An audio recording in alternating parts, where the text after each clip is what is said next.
On July 4, 1943, the initial group of German captives made their way into Camp Concordia in Kansas. For the previous 6 days, their diet had consisted solely of thin cabbage soup. At 1700 hours, the doors to the mess hall swung open. Sergeant Wilhelm Müller, who served with the 21st Panzer Division and had been taken prisoner during the Battle of Kasserine Pass, came to a halt just 3 meters shy of the food line. In his post-war account given to British questioners, he captured that instant vividly. The setup on the tables struck him as ornamental, reminiscent of some staged publicity image. On every tray sat 12 ounces of pot roast, 4 ounces of mashed potatoes, 60 grams of green beans, 2 dinner rolls, a pat of real butter nestled in a tiny paper cup, and 1 slice of apple pie. According to Wehrmacht supply documents dated January 1943, Müller's standard allotment in North Africa amounted to 300 grams of bread, 120 grams of meat substitute, and 15 grams of fat, distributed on a weekly basis. The daily calorie intake for these American soldiers typically reached 3,200 calories. In contrast, troops on the German front lines in Tunisia managed only 150 calories during their better weeks. The prisoners consumed their meal without a word, devouring every last bit. Müller carefully draped his napkin across the 2 leftover morsels of bread before tucking them inside his shirt. In the midst of this, 240 fellow soldiers followed suit. Their pockets swelled with stuffed rolls, gnawed apple cores, and those little butter containers that remained partially uneaten. From the serving window, the kitchen workers observed the scene. A single private wondered aloud whether it was time to start wiping down the tables. Lieutenant Howard Chen, the camp's mess officer, firmly refused the request. In his duty log, he recorded the rationale. Allow them to experience the consequences. The next morning's head count uncovered the hidden provisions. Loaves of bread were stiffening beneath the beds, while pats of butter had seeped into the fabric of the prisoners' uniforms. Among them was Oberleutnant Ernst Becker, a navigator from the Luftwaffe, whose plane had been downed above Sicily. He had stashed 4 rolls inside his pillowcase. An entry in the barracks inspection log from July 6th documented this find, complete with a note from the camp's translator. The detainee explained that he was stockpiling supplies in case the food allotments were to cease. Under the terms of the Geneva Convention, countries holding prisoners of war were obligated to provide sustenance on par with what their own base forces received. The U.S. Army's Regulation 633-21, published in February 1943, laid out the baseline requirements. At minimum, meat served once each day, along with fresh produce, and a total of no less than 3,000 calories. For Camp Concordia, the agreement with the Ellsworth Milling Company delivered 60 pounds of flour for every 100 inmates on a daily basis. In contrast, the full strength of the German 6th Army at Stalingrad, prior to being surrounded, had been allotted just 30 pounds per 100 soldiers each day during its best provisioned periods. On the morning of July 5th, the standard breakfast consisted of scrambled eggs, strips of bacon, slices of toast, cups of coffee, and glasses of orange juice. In the archives of the Concordia prisoner of war camp, Müller's journal captured his bewilderment through halting phrases in English, picked up from the overseeing soldiers. Eggs once more. They handed them out the day before as well. Was it his error? The guards insisted otherwise. Eggs arrived daily. He consumed 6 slices of bread toasted with butter. He sipped 3 mugs of coffee. An hour afterward, he retched behind the outhouse facilities. Records from the camp's health ledger indicate 43 such cases during that initial 7 days. Bodies overwhelmed by sudden influxes of lipids and proteins following prolonged scarcity. The impulse to stockpile grew even stronger. On July 8th, searches uncovered an organized scheme for pilfering provisions. Detainees shuttled meals amid their labor assignments. They concealed stashes in buried spots close to the vehicle depot. One such hiding place, spotted by a sentry observing upturned soil, held 87 loaves of bread, 23 portions of steak half consumed and bundled in newsprint, 14 pieces of fruit. Rot had already set in. Colonel Paul Neufeld, the facility's commanding officer, gathered the inmate representative group. His records of the discussion endure. Through a translator, he announced to the captives that the provisions would endure ongoing, only to face utter quiet. The lead delegate inquired about the duration of this ongoing status. He replied indefinitely. The delegate then sought clarification on indefinite. The session concluded there. Confidence arose not through declarations alone. It emerged via consistent delivery. In the second week, allocations held steady. The third week brought no variation. The mood in Mueller's journal notations evolved. July 14th, steak once again. Supplies holding firm. July 18th, eggs at breakfast daily, perhaps rivaling the abundance of prosperous Kansas farmland alone. July 22nd, butter with each serving. How do they procure such quantities? The explanation lay roughly 200 kilometers to the northwest. Kansas's output of wheat in 1943 reached 241 million bushels, establishing a new state high. The count of beef livestock stood at 3.8 million animals, the zenith of numbers during the conflict, bolstered by federal pricing incentives.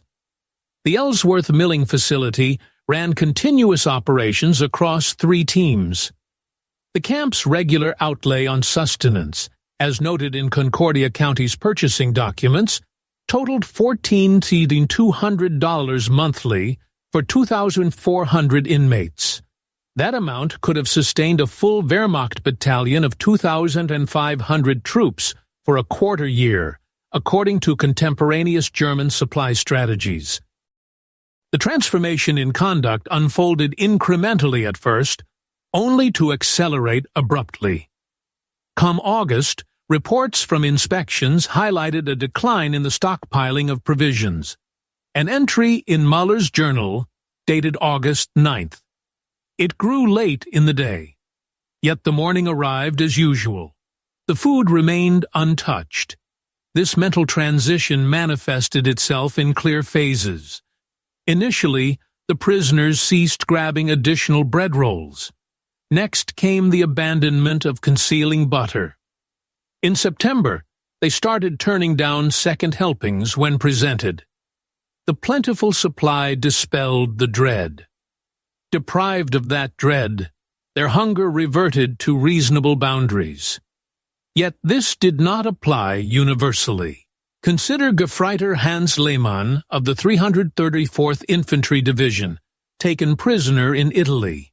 He persisted in hoarding without cease. An assessment of his psyche, conducted in October 1943, identified lingering signs of distress stemming from the Leningrad blockade. Lehmann had endured the rigors of the Northern Front during the winter of 1941–42, a time when German allotments shrank to just 200 grams of bread per day, forcing soldiers to consume leather. During every check, inspectors discovered provisions stashed beneath his bedding. These spoiled even after multiple admonitions. For breaching health regulations, he endured a 3-day stint in the camp's confinement area. Observations from the camp's mental health experts stated, the individual struggles to grasp the idea of a steady food availability. they advised continued monitoring without further penalties. Habits of survival had embedded themselves far too profoundly. In their review of Camp Concordia, conducted by the Red Cross in November 1943, examiners documented a peculiar grievance raised by the detainees' spokesman. The servings proved excessively generous. Inmates were putting on pounds, with an average increase of 8 kilograms over 4 months. Certain individuals sought reduced portions to prevent obesity. Dr. Friedrich Baumann, the evaluator from the Swiss contingent, captured the paradox in his documentation. Detainees voiced worries regarding excessive nourishment. In 4 decades of scrutinizing 40 prisoner-of-war facilities spanning 3 continents, this inspector had never come across grievances of that nature. Provisions at the camp remained consistently reliable throughout. Documentation from December indicated identical quantities acquired through official channels. The pattern held steady into January 1944, and beyond. Come springtime, the stockpiling behavior had all but vanished. Muller's concluding note regarding the matter appeared in April 1945. "We eat normal now. Like is always there, because it is." This awareness disseminated to additional sites with varying degrees of promptness. At Camp Alva in Oklahoma, authorities took in 3,000 veterans from the Africa Corps during October 1943. Evaluations upon arrival uncovered a level of bodily decline surpassing that of the detainees at Concordia. These individuals averaged 58 kilograms, despite uniform issue logs indicating their typical weights. Before surrender stood at 72 iodine or 32 halograms. The camp's physician, Captain Robert Chen, recorded responses to their initial rations. 17 instances of severe stomach upset. The captives devoured their portions with a frantic pace, as if dreading that the sustenance might vanish at any moment. In one extreme case, a man continued eating to the point of passing out, necessitating medical intervention. What set them apart lay in the pathway of their captivity. Those at Concordia had journeyed straight from North Africa through standard intake stations. The group at Alva, however, had first passed into British hands. They endured 4 months within enclosures for prisoners of war in Tunisia, where daily allotments mirrored the rationing constraints gripping Britain itself.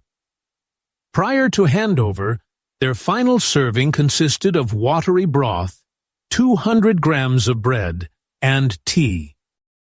Standards outlined in the Geneva Conventions were merely theoretical. Their actual enforcement hinged on the resources available to those holding the prisoners. In the 5th Panzer Division, Obergefreiter Klaus Weber maintained a secret record he termed his Mengenliste, or quantity list, scribbled on scraps of cardboard tucked inside his boot. Records from Camp Alva during October through December 1943 reveal his gradual adjustment to the reality. On October 18th, the meat allotment reached 340 grams, measured precisely on a medical scale with permission from a guard, an amount that seemed utterly implausible. By October 25th, he noted precisely 8 eggs distributed that week. Just 8. On October 31st, he observed an American private on sentry duty, devouring a sandwich before discarding the other half. The other half. Weber saw it happen firsthand. On November 7th, it became clear that the prisoners received rations identical to those of the American troops, a fact verified by peering through the fence to compare meal trays in the guards' dining area. Portions matched exactly. November 15th brought confirmation that the butter allowance exceeded what a Wehrmacht officer might expect over an entire week. And this was provided daily. By November 22nd, 3 individuals in his barracks had begun skipping breakfast altogether. 2 of them still felt satisfied from the previous day's intake. The mental shift among captives arose not from direct encounters, but from subtle witnessing of routines. At Camp Chaffee in Arkansas, inmates kept a close eye on the behavior of their American overseers. One labor crew caught sight of kitchen workers dumping surplus food straight into garbage containers, quantities amounting to pounds every single day. Untervizier Martin Schultz, taken prisoner during the Anzio campaign, shared this observation with his fellow barracks residents, framing it as proof of an approaching scarcity. In his address to the inmate representatives, he claimed they were concealing the real extent of their provisions by destroying the proof. Yet the discarding persisted relentlessly, week in and week out. Come December, Schultz's perspective had flipped entirely. He now argued that such extravagance stemmed from sheer abundance. Far from masking a deficit, this was simply their everyday practice. The sheer scale of the squandering stunned the captured German supply specialists.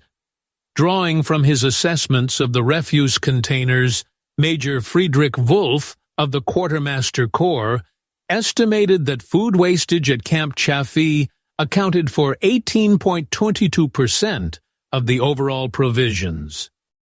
In January 1944, intelligence gathered by German agents, conveyed via encoded messages hidden in Red Cross correspondence, arrived in Berlin. Fragments of these decoded communications were intercepted by Allied signals intelligence units and are currently housed in the records of the National Archives. The findings revealed that U.S. logistical capabilities far outstrip the demands of the front lines, providing a substantial buffer. Evidence of discarded materials pointed to an abundance in manufacturing output rather than efforts to conserve limited resources amid shortages. Such observations necessitated a re-evaluation of projections regarding the long-term viability of the conflict. This striking disparity served as instructional content. At Camp McCain in Mississippi, Hauptmann Otto Brenner, a one-time lecturer at the Wehrmacht Logistics School in Munich, arranged clandestine sessions to educate his fellow captives. Although authorities seized his written materials during a routine inspection of the barracks, those documents were ultimately retained within the facility's official archives. The United States approach relies on a foundation of plenty, while Germany's is built around handling shortages. Plenty allows for squandering resources. It's not the most streamlined method, yet it fosters a sense of mental equilibrium. Shortages, by contrast, require precision and thrift. This leads to peak performance, but breeds tendencies toward stockpiling and suspicion. In the realm of supply chains, the Americans secured victory prior to any combat even beginning. They provided superior nourishment to captured soldiers than what their own forces received at the battlefront. However, this lavishness carried hidden drawbacks that the detainees at first failed to recognize. At Camp Hearn in Texas during July 1944, the allocation of butter was increased twofold because of an overflow from nearby milk production. Cooks in the mess hall began offering 4 portions of butter with each serving, up from the previous 2. The captives viewed this as the ultimate indulgence, signaling an impending downfall. Stockpiling habits returned with vigor. In the Journal of Gefreiter Paul Richter, he noted, "They're handing out far too much butter these days. It's an obvious indicator that their setup is crumbling. Problems with warehousing or the risk of it going bad must be pushing them to hand it out to avoid complete waste. expect it to halt in a matter of days. Yet it persisted. The surplus flowed on through August, then September, and into October. The reason was that dairy output across Texas in 1944 surpassed needs by 23 million pounds overall, with the authorities purchasing the extra at fixed rates to support producers. What guided the handouts was financial strategy, not any breakdown in supply operations. Richter's log from November reflected, "The butter supply shows no sign of letting up." My idea about scarcity was mistaken. The Americans just possess this level of resources. The sheer magnitude defies understanding. This vastness manifested in various other forms. In January 1945, at Camp Indianola in Nebraska, inmates sorted through correspondence from their loved ones back home. Messages arrived from relatives in Essen, Hamburg, and Berlin. They detailed daily intakes limited to 200 calories. Protein-like meat appeared only once a week, if at all. Loaves were bulked out with wood pulp fillers. Meanwhile, these same individuals consumed 3,400 calories each day, complete with special Sunday dinners featuring roasted meats. Lieutenant Hans Kruger penned a note to his spouse. Camp officials intercepted it during routine review. He urged, "Keep the kids in the dark about the food we get here." No one would take your words at face value. Such reports would only intensify their desperation. The sense of remorse deepened. In March 1945, at Camp Opelika in Alabama, inmates turned away from their food for a full 2 days. This voluntary fast stemmed from accounts in correspondence that detailed the dire circumstances facing residents of German urban areas amid relentless aerial assaults.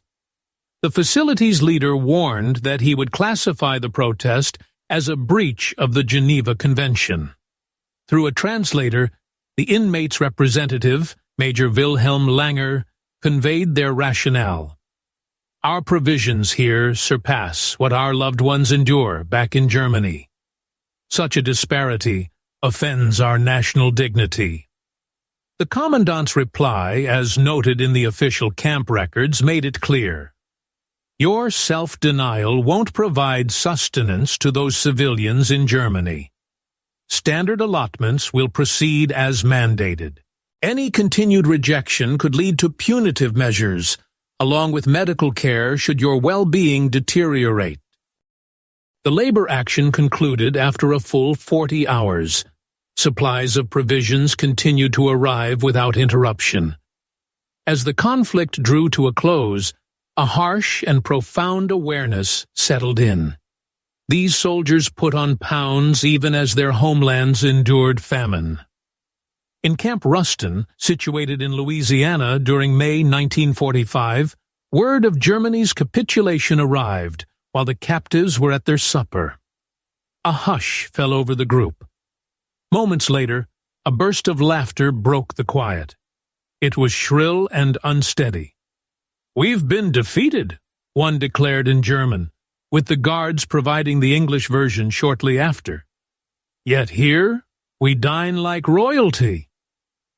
Over the course of 17 months, the generous servings from the United States had led to an average increase of 14 kilograms for each detainee. The outfits they had preserved since their initial apprehension now hung loose on them. This paradox etched itself into their very forms. It stood as tangible proof of the disparity that had shaped the war's outcome. The processing facilities back in Europe compelled a stark reckoning. In the spring of 1946, those under American control were handed over to British and French authorities for the procedures leading to their release. The diet shifted abruptly.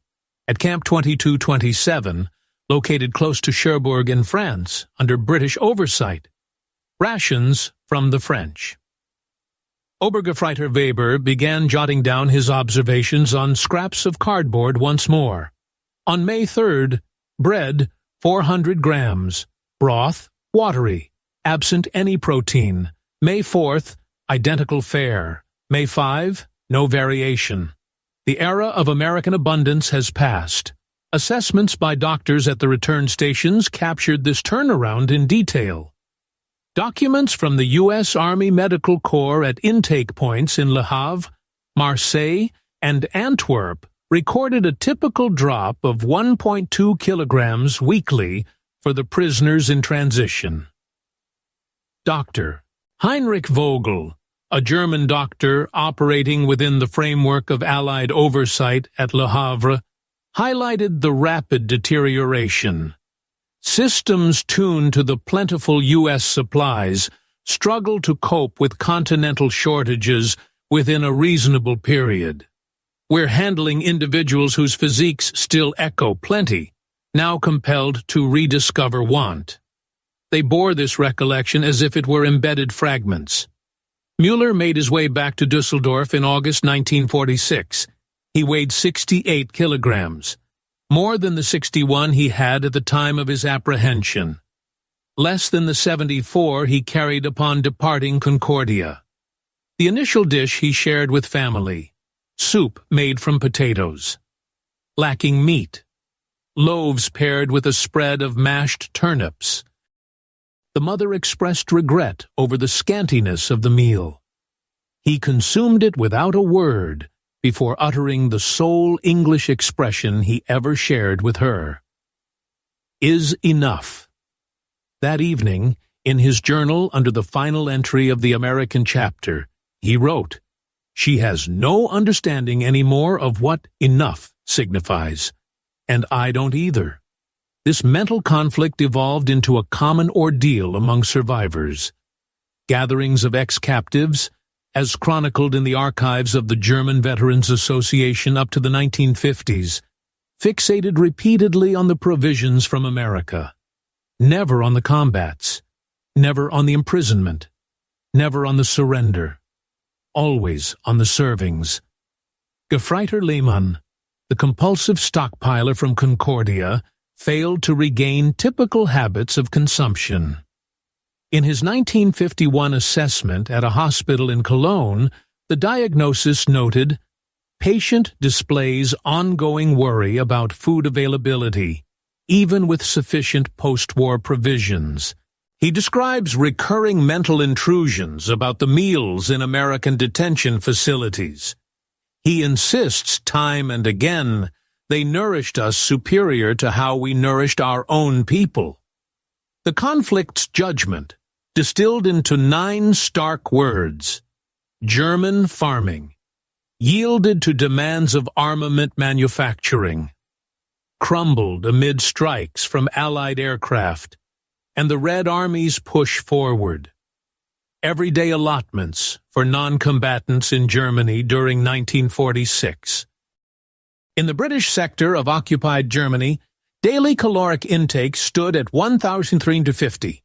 The French area provided slightly more, at 1,380. Things differed markedly in the American zone, where rations reached 1,850 calories, a figure that rose to 2,300 by the beginning of 1947, amid a surge of U.S. farm surpluses into the markets under Allied control. During their time in captivity, these prisoners glimpsed what lay ahead for the post-war world. The sheer scale of American industrial might meant there was no need to prioritize weaponry over civilian needs. Plenty flowed forth for both. The broader political ramifications unfolded gradually over time. Once released, these former captives served as living testaments to U.S. plenty amid a nation gripped by famine. At first, their stories were brushed off as mere tools of surrender-era indoctrination, but they steadily earned trust as hard economic figures backed them up. Records from the West German Ministry of Economics in 1948 contain reports designed to evaluate the logistical backbone of the Marshall Plan. Among them was a particular review that at first labeled descriptions from prisoners about American provisioning levels as overstated. When checked against figures from the U.S. Department of Agriculture for the years 1943 through 1945, however, the reports proved spot on. In essential agricultural sectors, output from the United States outstripped that of the Axis powers combined by a staggering 340%. Paradoxically, the foe had nourished their own troops more adequately than Germany managed for its forces. Come the 1950s, the term Concordia rations had woven itself into the lexicon of the German armed services, standing as a concise symbol for the overwhelming resource disparity that sealed the conflict's outcome long before battlefield maneuvers came into play. Manuals on logistics for the Bundeswehr, dated 1956, cited the feeding protocols for prisoners of war as a key standard for maintaining troop deployments over extended periods. Drawing from the insights of 1943, the core takeaway was clear. Dominance in supply lines allows for deliberate, unhurried strategy. A rival capable of allotting 3,200 calories per day to those it held captive demonstrates stockpiles so vast that no assault could hope to exhaust them. Yet personal recollections from those days pierced far more profoundly than any formalized teachings. Weber clung to his makeshift cardboard ration ledger right up to his passing in 1973. Among his personal belongings, his son discovered it later. Faint notations in pencil detailed U.S. serving sizes alongside contrasts with German army rations. Scribbled figures filled the edges. Had we nourished our soldiers at this level, the conflict would have concluded by 1942. Triumph or downfall, but swifter all the same. These were the jottings of counterfactual scenarios, etched by someone who had once verified egg counts on a doctor's balance because the quantities defied belief. The final generation of those who endured bore this insight deep into their twilight years. In 1998, at the age of 76, Moeller delivered his concluding account to a historical group in Dusseldorf. When the questioner probed his front-line ordeals, he pivoted sharply. "You wish to grasp the essence of the war? Let me reveal it to you." It was July 4, 1943, when I stepped into a U.S. dining facility and mistook the laden surfaces for festive displays. For 2 full years, no single dish had borne such abundance in my sight. This became my daily provision for the next 700 days. Our defeat stemmed from their capacity for such feats, sustaining captives with the fare of commanders, even as they battled across 4 continents. All other details pale in comparison. Just 4 months afterward, he was gone. His journal found its way to the Bundesarchiv in Freiburg, catalogued within the section on Kriegsgefangenschaft, Alltag, Captivity's Daily Grind. The Concordia site shut down in 1946, repurposed as a depot for farming implements.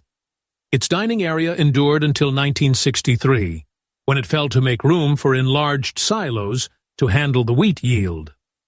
One relic endured through the efforts of the local history association. An ordinary metal tray from the American military, divided into sections for the main course, sides of greens, carbohydrates, and sweets. Its inscription declares, Camp Concordia, 1943-1946. Arriving as adversaries, they departed with a newfound grasp of the vast chasm separating our worlds. This divide manifested in portions of butter by the gram and steaks by the ounce, in caloric intakes beyond the prisoner's wildest imagination, and leftovers they deemed impossible to excuse, in a profusion of plenty that transformed their very notion of warfare's essence. The battles claimed millions of lives, yet the provisions exposed the side capable of prolonging the conflict without end. Each evening at 1700 hours, the captives absorbed this truth serving on a single tray, imprinting the insight deep into their physical being. The sensation of adequacy, escalating to surplus beyond need, and finally to such excess that the very idea of adequacy dissolved. They bore this awareness back to a landmass that had long since lost touch with its reality. A few could never pardon the revelation. The majority could never erase the flavor from memory.